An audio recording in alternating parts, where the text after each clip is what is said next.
town of B had become very lively since a cavalry regiment had taken up its quarters in it. Up to that date, it had been mortally wearisome there. When you happened to pass through the town and glanced at its little mud houses with their incredibly gloomy aspect, the pen refuses to express what you felt. You suffered a terrible uneasiness, as if you'd just lost all your money at play, or had committed some terrible blunder in company. The plaster covering the houses, soaked by the rain, had fallen away in many places from their walls, which from white had become streaked and spotted, whilst old reeds served to thatch them. Following a custom very common in the towns of South Russia, the chief of police has long since had all the trees in the gardens cut down to improve the view. One never meets anything in the town unless it's a chicken crossing the road, full of dust and soft as a pillow. At the slightest rain, this dust is turned to mud, and then all the streets are filled with pigs. Displaying to all their grave faces, they utter such grunts that travellers can think only of pressing their horses to get away from them as quickly as possible. Sometimes some country gentleman of the neighbourhood, the owner of a dozen serfs, passes in a vehicle that's a kind of a compromise between a carriage and a cart, surrounded by sacks of flour and whipping up his bay mare with her little colt trotting by her side. The aspect of the marketplace is mournful enough. The tailor's house sticks out very stupidly, not square to the front, but sideways. Facing it is a large brick house with 2 windows, unfinished for 15 years past. And further on, a large wooden market stall, standing by itself and painted, mud-coloured. This stall, which was to serve as a model, was built by the chief of police in the time of his youth, before he got into the habit of falling asleep directly after dinner and of drinking a kind of decoction of dried gooseberries every evening. All around the rest of the marketplace are nothing but palings, but in the centre are some little sheds where a packet of round cakes, a stout woman in a red dress, a bar of soap, some pounds of bitter almonds, some lead, some cotton, and 2 shopmen playing at Zweika, and that's a game resembling quoits, are always to be seen.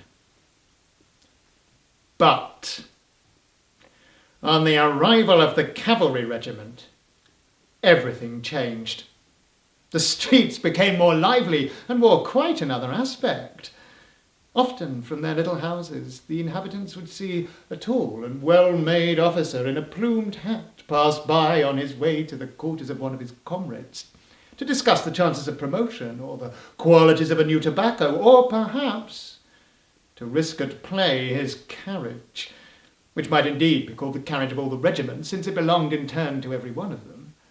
Today it was the major who drove out in it, tomorrow it was seen in the lieutenant's coach-house, and a week later the major's servant was again greasing its wheels. The long hedges separating the houses were suddenly covered with soldiers' caps exposed to the sun, grey frieze cloaks hung in all the doorways, and moustaches, as harsh and bristling as clothes brushes, were to be met with in all the streets. These moustaches showed themselves everywhere, but above all at the market, over the shoulders of the women of the place, who flocked there from all sides to make their purchases. The officers lent great animation to society at B. Society consisted up till then of the judge, who was living with a deacon's wife, and of the chief of police, a sensible man, but one who slept all day long from dinner till evening, and from evening till dinner time. This general liveliness was still further increased when the town of B became the residence of the general commanding the brigade to which the regiment belonged. Many gentlemen of the neighbourhood, whose very existence no one had even suspected, began to come into the town with the intention of calling upon the officers, or perhaps of playing at bank, a game concerning which they had up till then only a very confused notion, occupied as they were with their crops and the commissions of their wives and their hare hunting. I'm very sorry that I cannot recollect for what reason the general made up his mind one fine day to give a grand dinner. The preparations were overwhelming. The clatter of knives in the kitchen was heard as far as the town gates. The whole of the market was laid under contributions, so much so that the judge and the deacon's wife found themselves obliged that day to be satisfied with hasty puddings and cakes of flour.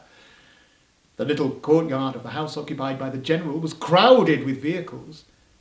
The company consisted only of men, officers, and gentlemen of the neighbourhood.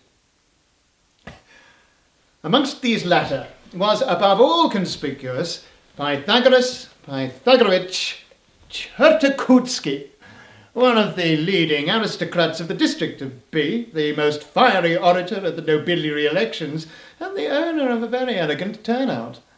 He'd served in a cavalry regiment, and had even passed for one of its most accomplished officers, having constantly shown himself at all the balls and parties wherever his regiment was quartered. Information respecting him may be asked of all the young ladies of the districts of Tambov and Simbirsk.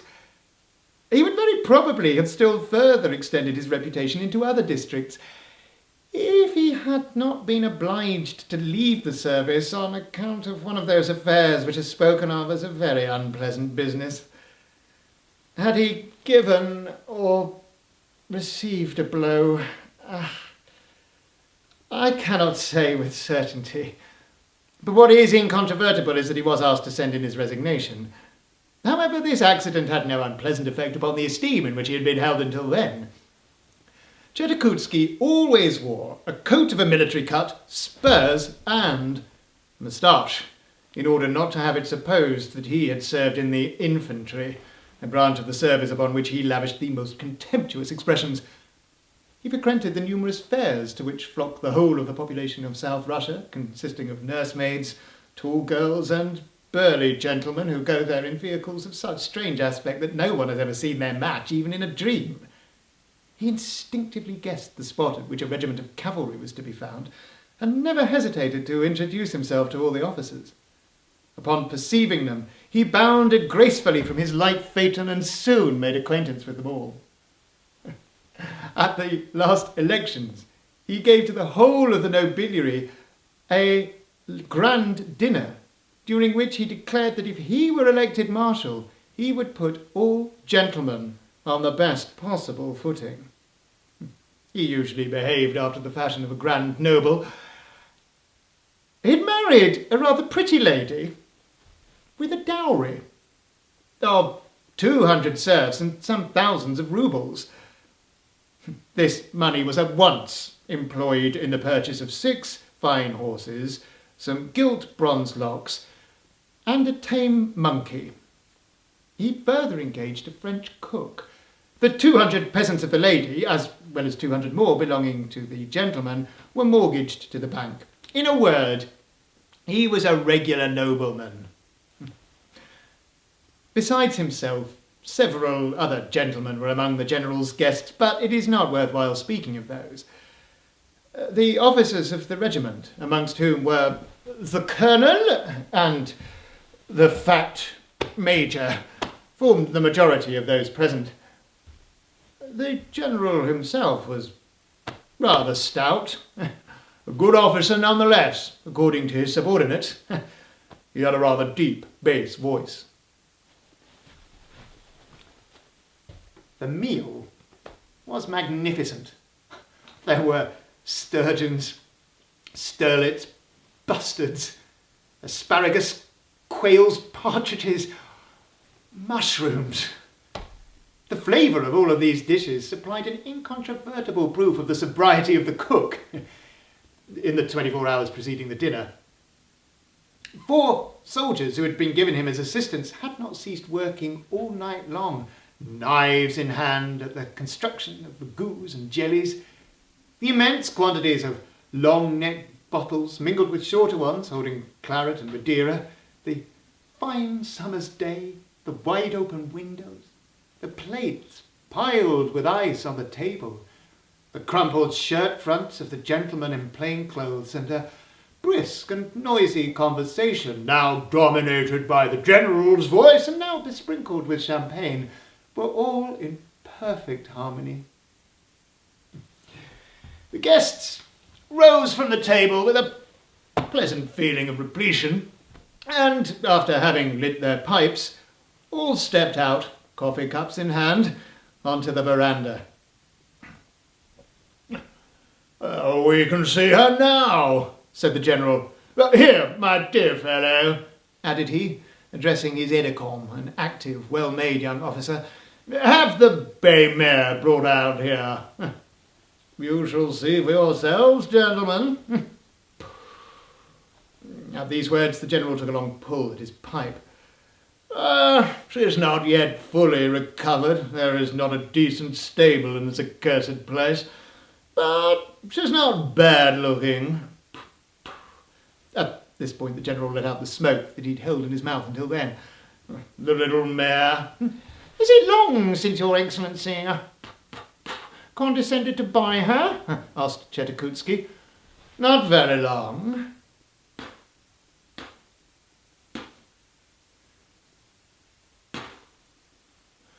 I had her from the breeding establishment 2 years ago. Did Your Excellency condescend to take her ready broken, or have her broken in here yourself? Here. As he spoke, the General disappeared behind a cloud of smoke. At that moment, a soldier jumped out of the stable. The trampling of a horse's hooves was heard, and another soldier, with immense moustaches and wearing a long white tunic, appeared, leading by the bridle the terrified and quivering mare, which, suddenly rearing, lifted him off his feet. Oh, come, Agrafenia Ivanovna, said he, leading her towards the veranda. The mare's name was Agrafenia Ivanovna. Strong and bold as a sullen beauty, she suddenly became motionless. The General began to look at her with evident satisfaction and left off smoking. The Colonel himself went down the steps and patted her neck. The Major ran his hand down her legs, and all the other officers clicked their tongues at her. Chetikutsky left the veranda to take up a position beside the mare. The soldier holding her bridle drew himself up and stared fixedly at the guests. Oh, she's very fine, said Chetikutsky. A very well-shaped beast. Will Your Excellency permit me to inquire if she is a good goer? Well, she goes well enough, but that idiot of a doctor, deuce take him, has given her some balls which have made her sneeze for the past 2 days. Oh, she's a fine beast. A very fine beast. Has Your Excellency a turnout to match the horse?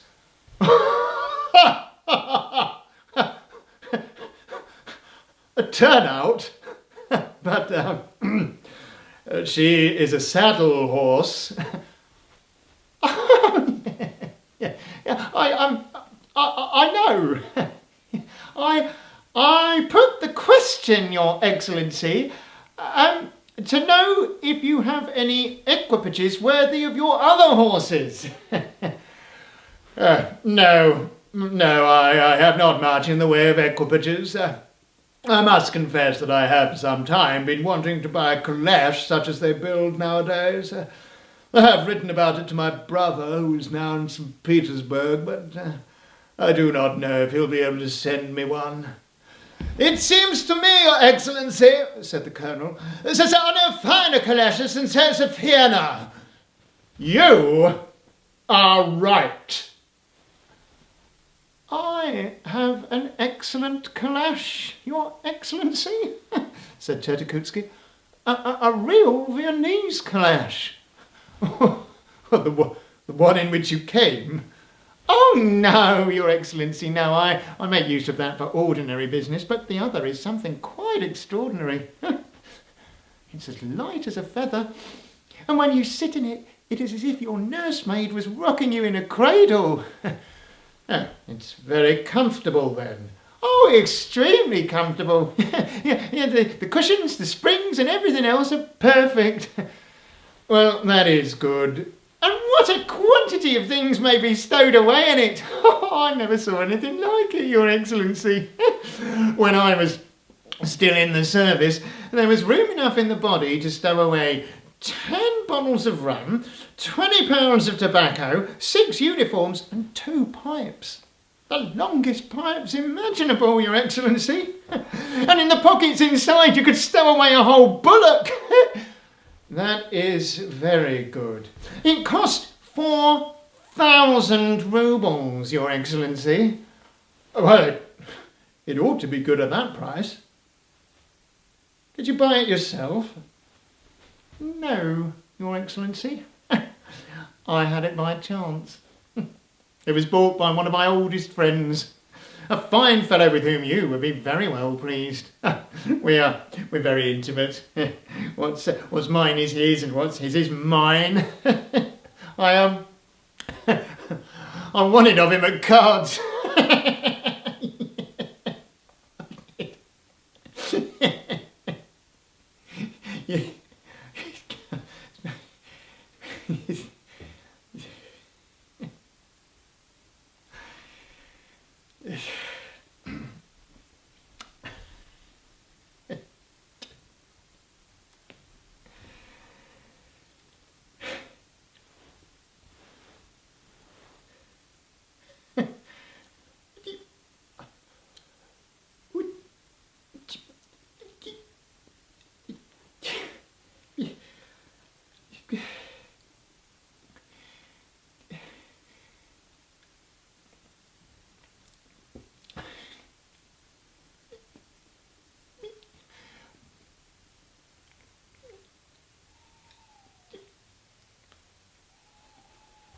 Would Your Excellency have the kindness to honour me at dinner tomorrow? You could see my calash. I don't know what to say. Alone I cannot, but if you would allow me to go with these gentlemen... Oh, but I insist that they come too. I shall esteem it a great honour, gentlemen, to have the pleasure of seeing you at my house. The colonel, the major, and all the other officers thanked Chertakhovsky. I am of opinion myself, Your Excellency, that if one buys anything, it ought to be good. It's not worth going to the trouble of getting if it should turn out bad. If you'll have the kindness to honour me at dinner tomorrow, I will show you some of the improvements I've introduced on my estate. The general stared at him and let out a fresh cloud of smoke. Chertakhovsky was charmed with his notion of inviting the officers, and mentally prepared in advance all manner of dishes for their entertainment. He smiled at these gentlemen, who, on their part, began to increase their show of attention towards him, as was noticeable from the expression in their eyes and the little half-nods they bestowed upon him. His bearing assumed a certain ease, and his voice expressed his great satisfaction. Your Excellency will make the acquaintance of the mistress of the house? That will be most agreeable to me, said the general, twirling his moustache. Chertakhovsky was firmly resolved to return home at once, in order to make all necessary preparations in good time. He'd already taken his hat, but a strange fatality caused him to remain for some time at the general's. The card tables had been set out, and All the company, separating into groups of 4, began to scatter itself about the room. Lights were brought in. Chertakotski did not know whether he ought to sit down to whist, but as the officers had invited him, he thought the rules of good breeding obliged him to accept. He sat down. I do not know how a glass of punch found itself at his elbow, but he drank it off without a second thought. After playing 2 more rubbers, he found another glass at his hand, which he drank off in the same way, though not before remarking, "Really is time for me to go, gentlemen." He started to play a fresh rubber. However, the conversation which was taking place in all corners of the room took an especial turn. Those who were playing whist were quiet enough, but the others talked a great deal. A captain had taken up his position on a sofa, and leaning against a cushion, pipe in mouth, had captivated the attention of a circle of guests gathered around him with his eloquent narrative of amorous adventures.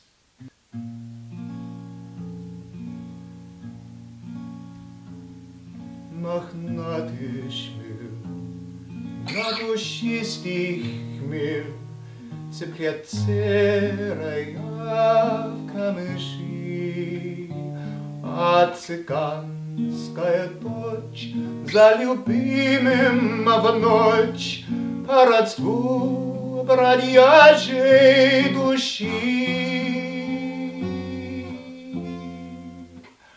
Follow the Romany pattern north where the bluebirds sail, where the boughs are grey with the frozen spray and the masts are clad with mail. The pirates sneak to the rifted rock, the buck to the stony plain, and the Romany lass to the Romany lad, and both to the road again.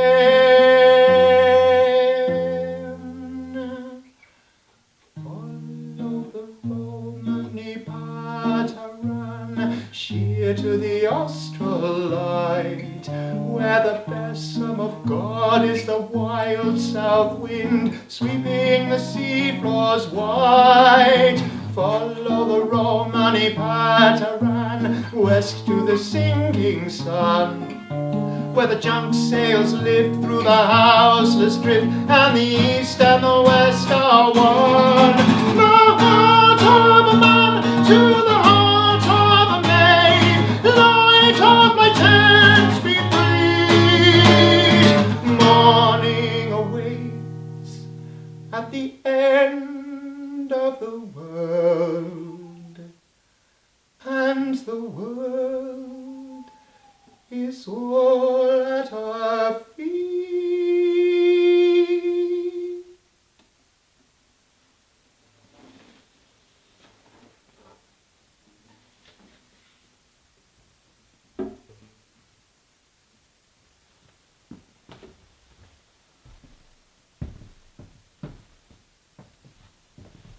An extremely stout gentleman, whose arms were so short they looked like 2 potatoes hanging by his side, listened to him with evident satisfaction, and from time to time exerted himself to pull his tobacco pouch from his coat-tail pocket. A somewhat brisk conversation of cavalry drill had arisen in another corner, and Chertakotski, who had twice already played a knave for a king, mingled in the conversation by calling out from his place, "In what regiment?" or "In what year?" without noticing that very often his question had no application whatsoever. At length, a few minutes before supper, play came to a close. Chertakotski could remember that he had won a great deal, but he did not take up his winnings, and after rising, stood for some time in the position of a man who has no handkerchief in his pocket. They sat down to supper.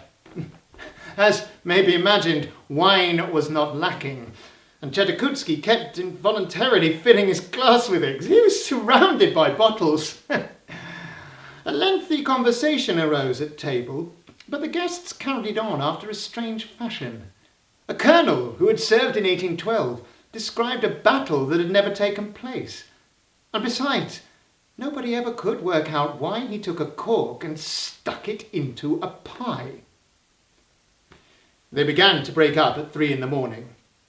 The coachmen were obliged to carry several of them under their arms like bundles, and Chetakoutsky himself, in spite of his aristocratic pride, bowed so low to the company that he took home 2 thistles in his moustache. The coachman who drove him home found everyone asleep. He routed out, after some trouble, the valet, who, after having ushered his master across the hall, handed him over to a maidservant. Chetakoutsky followed her as well as he was able to the best room, where he stretched himself out beside his pretty young wife, who was sleeping in a nightgown as white as snow. The shock of her husband landing on the bed awoke her. She stretched her arms, opened her eyes, closed them quickly, and then opened them again quite wide with a half-vexed air. Seeing that her husband paid her no attention whatsoever, she turned over onto the other side, rested her fresh and rosy cheek against her hand, and went to sleep again.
It was late, that is, according to country customs, when the lady awoke again.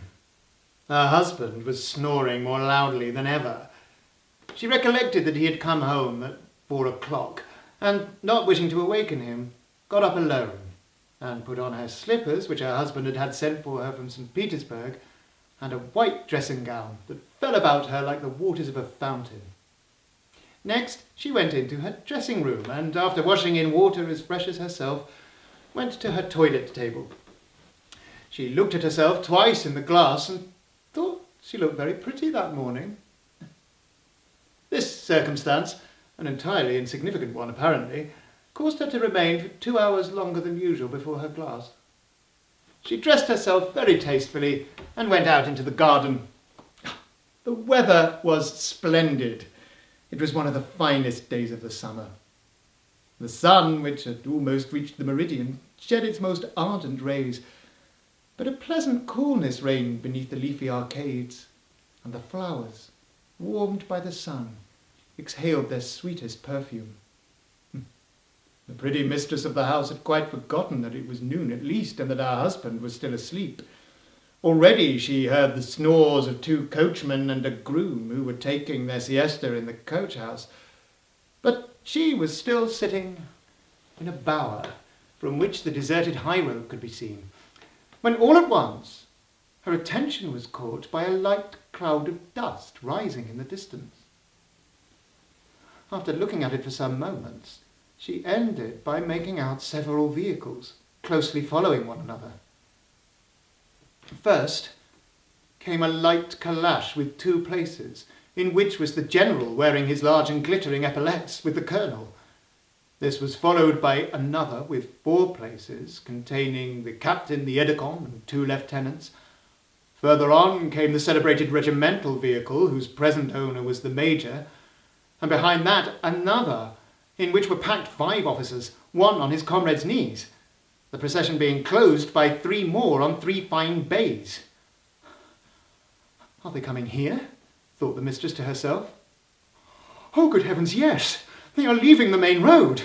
She gave a cry, "Ah!" clasped her hands, and ran straight across the flower bed to her bedroom, where her husband was still sleeping soundly. "Get up! Get up! Get up at once!" she cried, shaking him by the arm. "What's the matter?" murmured Chertakhovsky. "Get up! Get up! Visitors have come! Do you hear? Visitors!" "Visitors? What visitors?" After having uttered these words, he gave a little plaintive grunt, like that of a sucking calf. "Come here, let me kiss you." "My dear, get up at once, for heaven's sake. The general is coming with all his officers. Oh, goodness, you've got a thistle in your moustache." "Oh, the general, is he here already? Oh, why the deuce did no one wake me? And the dinner? Is the dinner ready?" "What dinner?" "Oh, but didn't I order a dinner?" "A dinner? You came home at 4 o'clock in the morning and did not answer a single word to all of my questions." "I did not wake you as you'd had so little sleep." Chertakhovsky, eyes staring out of his head, remained motionless for some moments as though a thunderbolt had struck him. All at once, he jumped out of bed in his shirt. "Idiot that I am!" he cried, clasping his hand to his forehead. "I had invited them all to dinner. What is to be done? Are they far off?" "They will be here in a moment." "My dear, hide yourself! Ho there, somebody! Hi there, you girl! Oh, come here, you fool! What are you afraid of? The officers are coming here. Tell them that I am not at home, that I went out early this morning, but I'm not coming back. Do you understand? Oh, go and repeat it to all the servants. Come on, be off, quick." After having uttered these words, he hurriedly slipped on his dressing gown and ran off to shut himself up in the coach house, which he fancied the safest hiding place. However, he thought that he might still be noticed in the corner in which he had taken refuge. "This will be better," said he to himself, putting down the steps of the nearest vehicle, which happened to be the calash. He jumped inside, pulled the door behind him, and, as a further precaution, covered himself with the leather apron. There he remained, wrapped in his dressing gown and doubled up. During this time, the equipages had drawn up before the porch. The general got out and shook himself, followed by the colonel, adjusting the feathers in his cap. After him came the fat major, sabre under his arm, and the slim lieutenants, whilst the mounted officers also alighted. "Oh, the master is not at home," said a servant, appearing at the top of a flight of steps. "What? Not at home? But he is coming home for dinner, is he not?" "No, he's not. He went out early this morning. He won't be back until this time tomorrow." "Well, bless me," said the general. "What the deuce?" "For the joke," said the colonel, laughing. No! Such things are inconceivable," said the general angrily. "If he could not receive us, why did he invite us?" "I cannot understand, Your Excellency, how it is possible to behave in such a manner," observed a young officer. "What?" said the general, who always made an officer below the rank of captain repeat his remarks twice over. "I wondered, Your Excellency, how anyone could do such a thing." Quite right. If anything has happened, he ought to have let us know. Well, there's nothing to be done, Your Excellency, said the Colonel. We'd better go back home. Certainly. There is nothing to be done.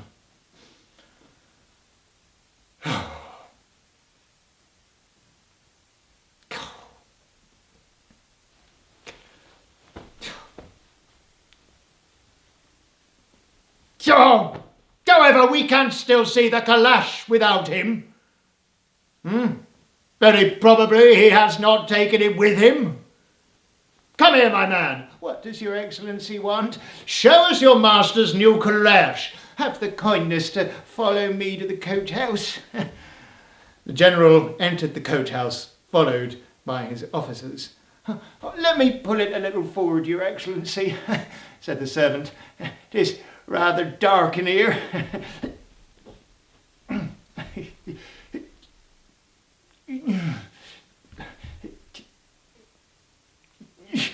That will do.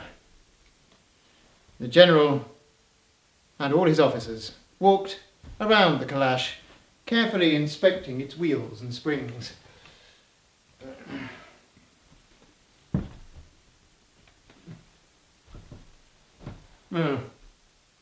Nothing remarkable about it, said the general.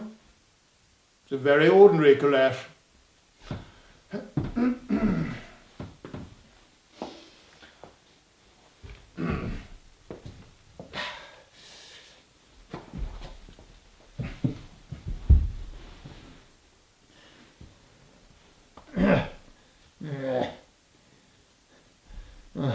Nothing to look at, said the Colonel. There's absolutely nothing good about it. It seems to me, Your Excellency, that it is not worth 4,000 roubles, remarked a young officer. What? I said, Your Excellency, that I do not think it is worth 4,000 roubles. 4,000? It is not worth 2. However, perhaps the inside is well fitted. Unbutton the apron.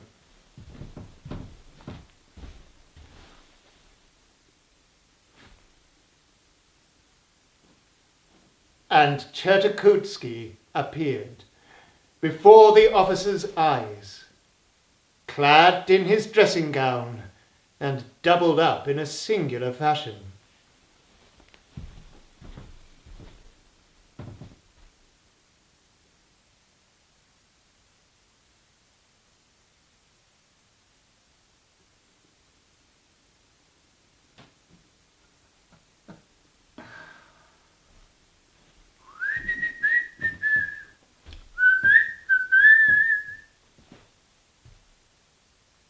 Hello.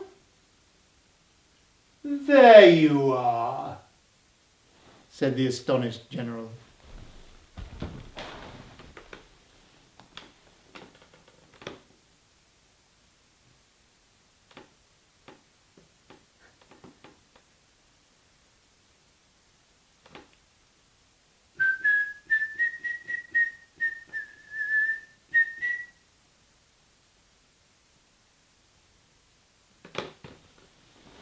Then he covered Chertakutsky back up again.